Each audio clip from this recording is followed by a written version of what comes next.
দেখলাম নতুন মাল ভাই পাঞ্জাবিটা কত? 500 ভাই 250 পাবেন। ভাই এটা আমার কিনো না ভাই ভাই আবার সত্যি করে বলেন পাঞ্জাবিটা কত? তুমি জানো না ভাই 100 টাকা কিনা সেটা লাভ লইবেন চুলকানির মলম না লাগাই ভাই দিবার পারি 100 আছে ভাই 100 টাকা রাখ। জান বুঝান গেঞ্জিটার দাম কত? 500 টাকা ভাই একদম 300 টাকা। কইবো না একদম 500 টাকা না একদম 500 টাকা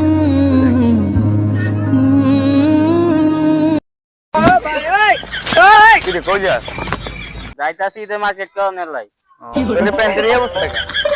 এমনি যাই বাজার যাই মার্কেট ও আচ্ছা আচ্ছা সাইড দেখি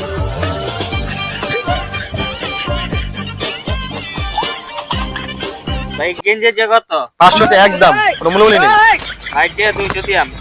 না 500 টাকা না ভাই আমি গরিব মানুষ ভাই টিয়া 200 দিয়াম। তুই গরিব মানুষ দে 200 দে দুঃখ বুঝার কেহ না ধর